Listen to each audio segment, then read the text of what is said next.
สูตรฝนตกพี่น้องเอ้ยกวงเติบได้บอลข้าเจ้าอัดน้ำนี่อันนั้นกับดักขี่ข้าเจ้าสารใบอันนี้อันนี้ก็สงสัยมีคนมานอน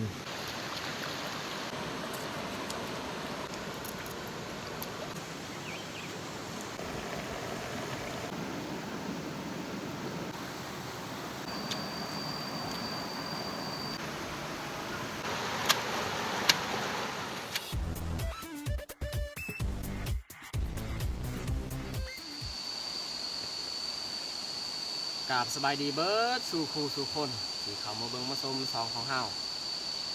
แต่ก็สำหรับวันนี้ข่อยกับสีผ้าน้องแงกออกไปหาปลาแล้วก็อุปกรณ์การหาปลาก็มีแต่แห่เท่านั้นเราจะว่านแต่แห่เพราะว่าน้ำคุ้นแห้งแล้วเป็นใจในนั้นก็มีแต่ทุกคนที่ตามเบิ่งตามชมว่าเฮาจะได้ปลาลายชำได้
ปลากัว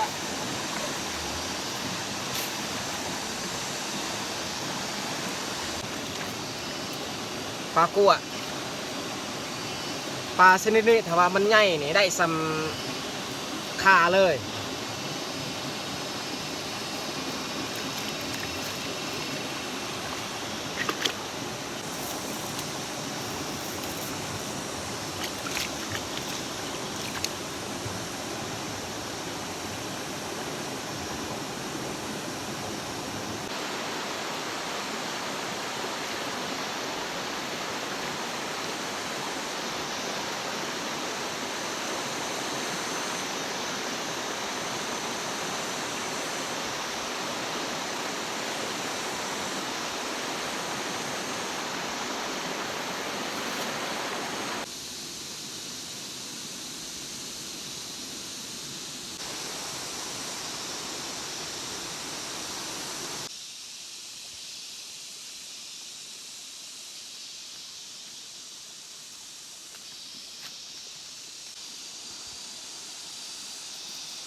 เกือบหลุดน้องเอ้ย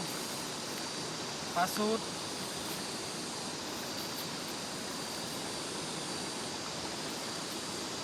ช่วงน้ำขึ้นแบบนี้ส่วนหลายเขาได้ปลากัวกับปลาสูตรหรือว่าปลาจากปลาคิงกับปลาแก้มแดงส่วนน้อยเขาสิได้แต่ว่ามันอยู่ในคำในหินปลาชนิดนี้ถ้าว่าน้ำขึ้นมันมักออกหากิน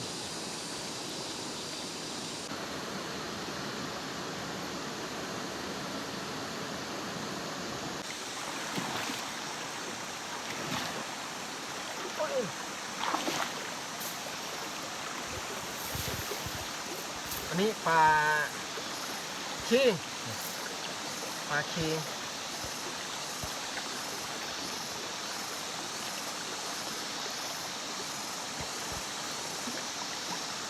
มันมีหลายปลาชนิดนี้เป็นปลาที่แซ่บสุดเลย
นี่ปลาแก้มแดง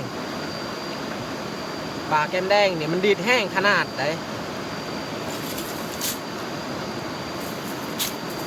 ถ้าว่า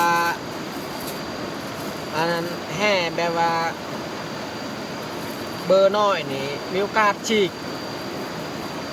แต่ว่าปลาคิงอันนี้บอกเป็นยังมันดีดบ่แห้งถ้าว่าโตมันใหญ่ก็ตามมันบ่แห้งมันใดแต่ว่าปลาชนิดนี้นี่แห้งขนาดซ้ำปลาใหญ่มันดีด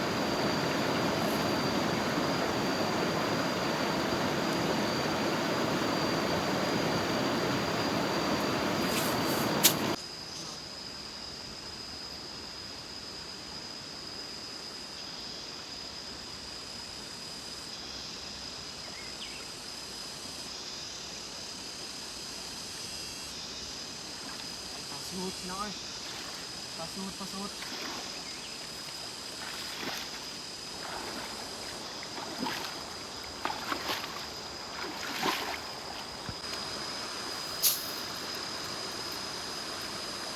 ปลาสูดแต่ว่าน้ำใส่นี่เขาบ่ได้ง่ายๆดอกปลาชนิดนี้แต่ว่านี่น้ำขุ่นเขาจึงได้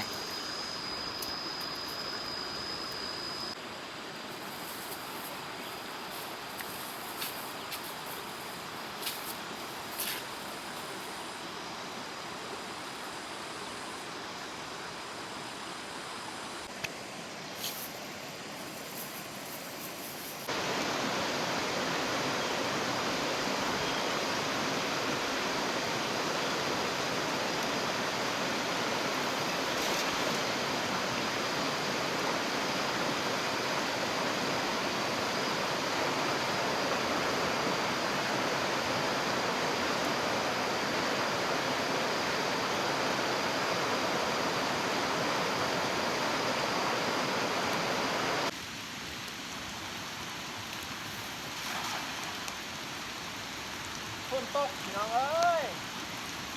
ยันว่าสิบ่ได้กินข้าวเที่ยงจะหน่อยแต่ว่าฝนตกหนัก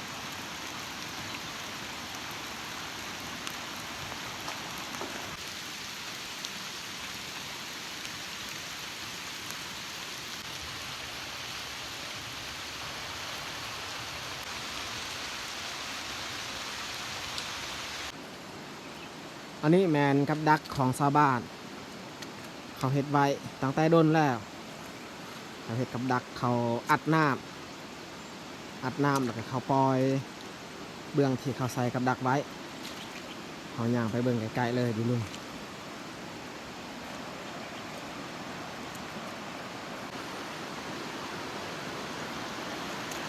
สงสัยทั่วหมู่บ้านเขาลงไปเฮ็ดกับดักอันนี้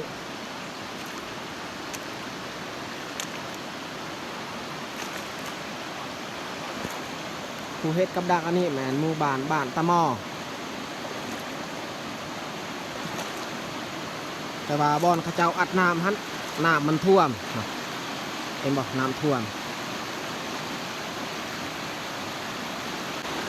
ถ้าว่าน้ำบ่ท่วมนี่น้ำมันจะไล่บอนกับดักที่เขาเจ้าเฮ็ดไว้ฮั่นแต่ว่านี่น้ำไล่แห้งส่วงฝนตกหนักก็เลยมันพัดไปเลยบอนนี้กวงเติบได้บอนเขาเจ้าอัดน้ำนี่พูดไปพูด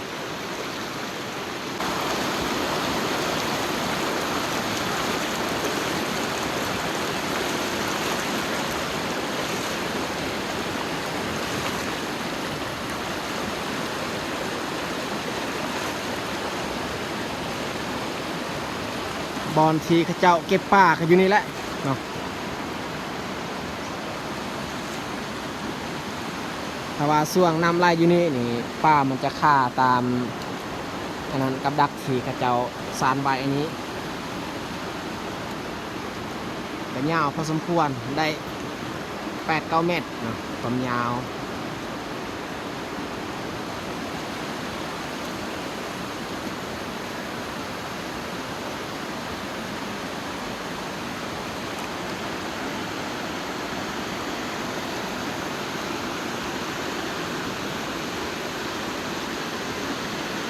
เสียดายน้ำท่วมสะกอนถ้าว่าน้ำหมดทันท่วมนี่เขาได้เห็นและป่ามันถึกกับดักอันนี้เจ้าเห็นไว้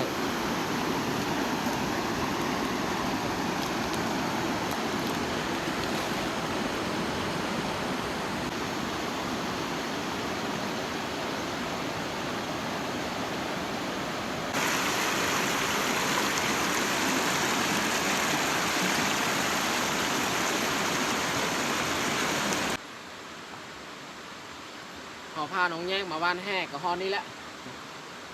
เพราะว่าตอนนี้ก็12 โมงแต่เขาพากันกลับอีกกลับไปบอนมีสายน้ำห้วยน้อยเพราะว่าน้ำห้วยและซ้ำมันนี้น้ำขุ่นเขาเห็ดอาหารการกินบ่ได้ก็เลยต้องกลับไปบอนใดมีห้วยจึงพักบอนนั้น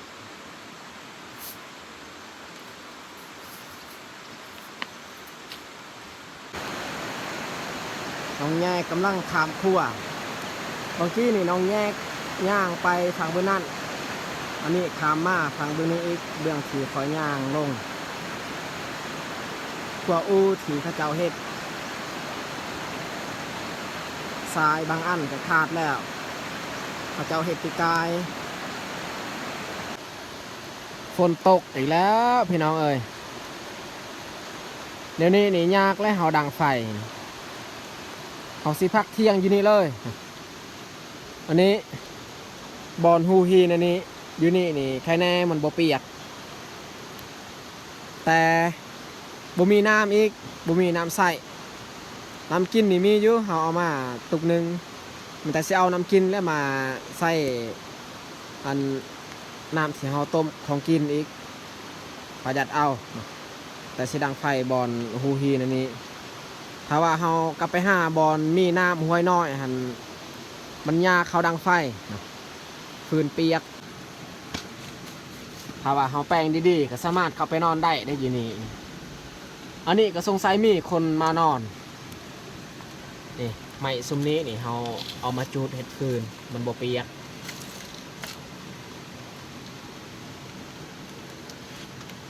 แห้งดีอยู่นี่แต่มาเบิ้งข้างนอกนี่ฝนตกแnhẹๆเลย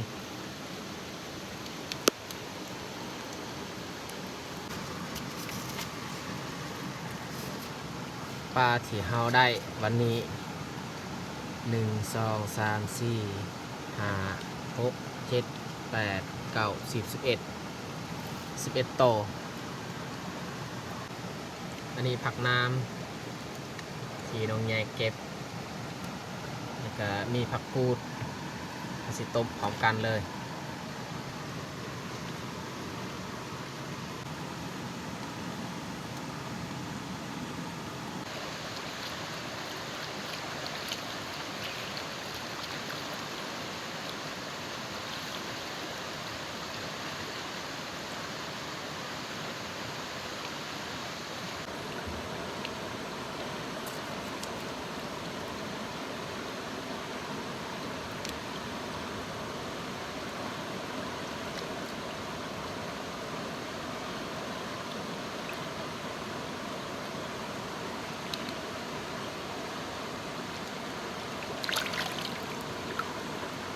ลาแบบนี้นี่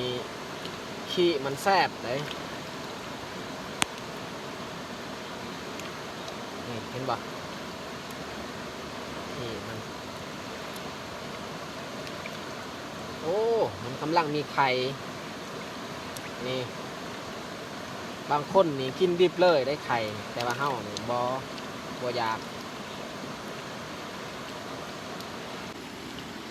เอาเฮ็ดกินนี่แมนซีโตเอาต้มเบิดคันซีปิ้งนี่มันยากเพราะว่าฟืนเฮาบ่หลายฟืนเปียกต้มใส่หม้อมันจึงง่าย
ใส่สมีละถ้าว่ามันบ่พอจึงใส่ไม้ใส่ข้าวคั่วไปพร้อมมันจึงแซ่บข้าวคั่วที่เขาตั้มส่วนเขาเฮ็ดลาบเฮ็ดก้อยมันเหลือก็เลยเอามาใส่อยู่นี้หอมกุยแล้วแหละมีข้าวคั่วใส่น้ำหน่อยนึงนี่น้ำดื่ม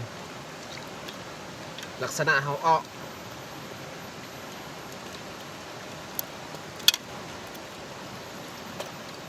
สำนี้ละจงใบเขาดื่มอีก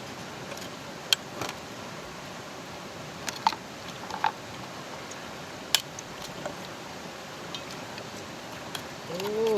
กลิ่นหอมขนาดเมื่อเขาใส่ข้าวคั่วเข้มข้นส่วนผักในน้ำลังเขาใส่ต้มปลาก่อน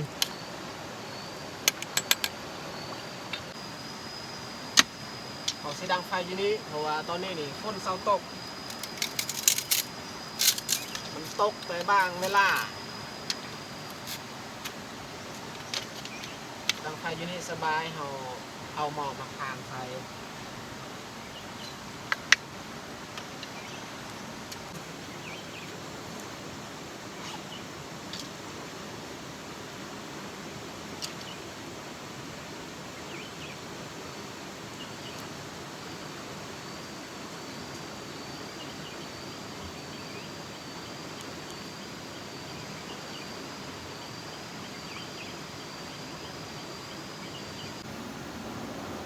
ฟืนที่เขาจูดมีแต่ไม่พุ่งหรือว่าไม่เหี้ยถ้าว่าไม่อื่นๆมันจะบ่ไหม้ง่ายไม่ซุมนี้ก็ย้อนว่าเขาปะอยู่นี่แหละถ้าว่าปะบอนอื่นนี่น่าจะยากเอามาดังไฟจูดไฟไฟขึ้นแล้วน้องแยกเอาหม้อมาค้างไว้เลย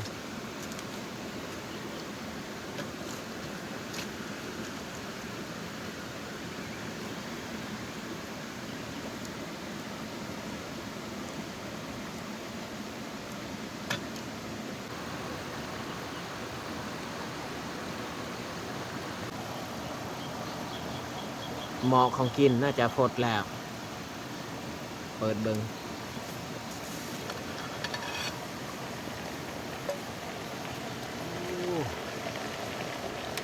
ฟดแล้ว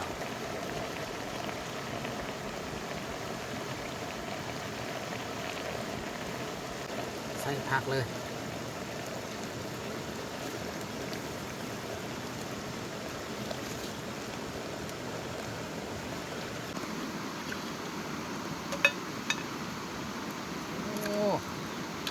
กลิ่นหอมขนาด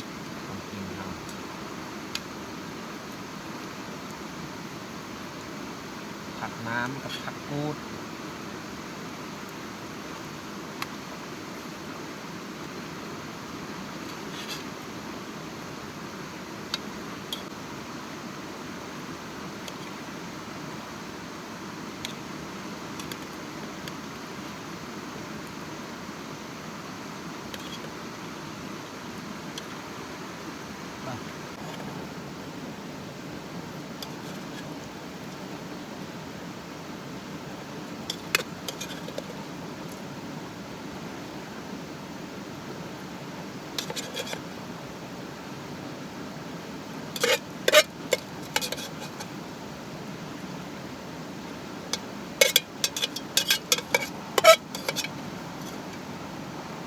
เข้มข้นขนาดนี้ของกิน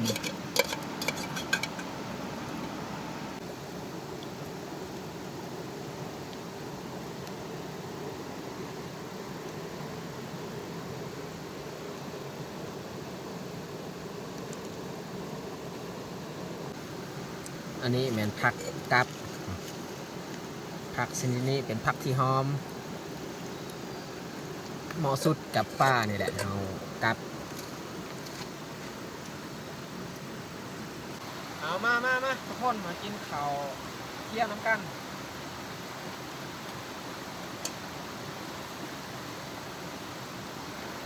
กินเมนูแซ่บๆเมนูเข้มข้น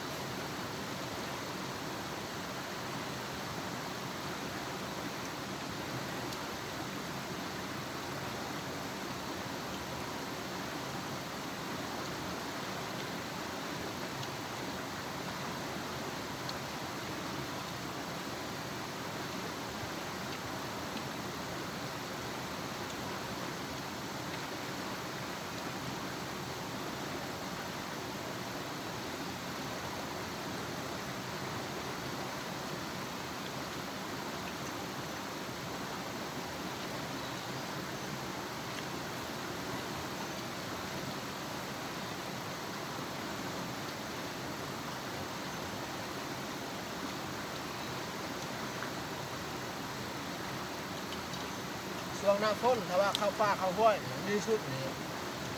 ต้องเอาเตาแก๊สสบาย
ไข่ปลา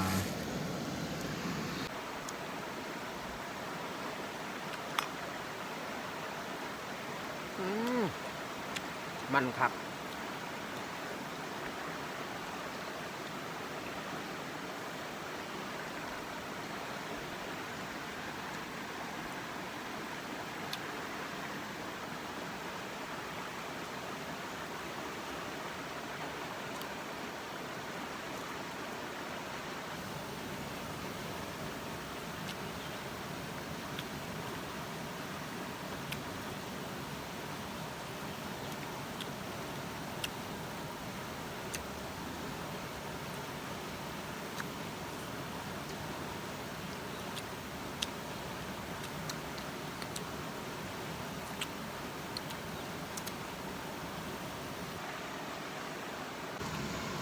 กิน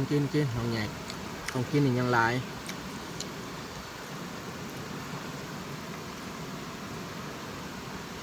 ยกตอนยังไง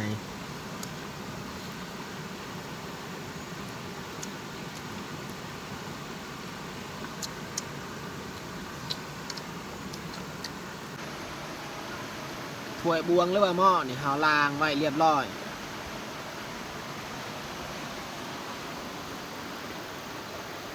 เครื่องไว้อยู่นี่แหละอันนี้แมนอันผ้าบัดผ้าบัดถ้าว่าฝนตกเขาก็ต้องกังแต่ว่าฝนบ่ตกก็อยู่ในนี้แหละสบายกว่าส่วนปลาที่เลือกแมนอยู่ลุ่มเอาไว้อยู่นี้ตอนนี้มีแต่สิออกวันแฮก่อนสีกลับบ้านออกวันแฮจากนี้ขึ้นไปวานขึ้นน้องแง่ก็นั่งอยู่เทิงแล้ว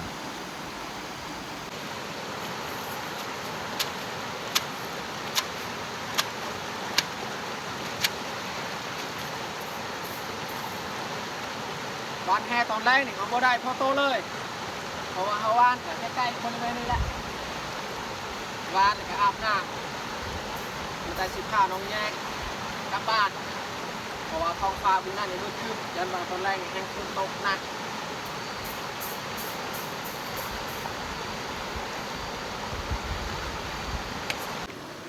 ปลาเนี่ยยัดใส่หม้อเลย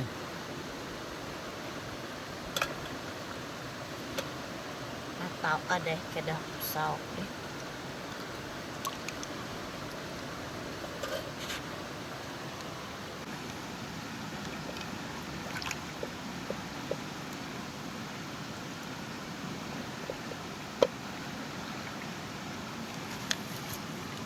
คนงานเอาเมื่อบ้านแต่สำนีไปครับ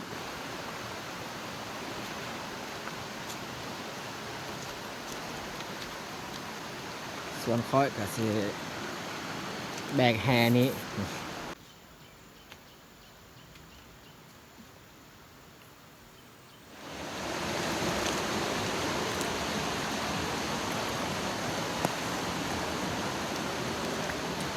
ฟ้าบ่เห็นใจพี่น้องเอ้ยชั่วโมงหนึ่งมันพักกับมันตกอีก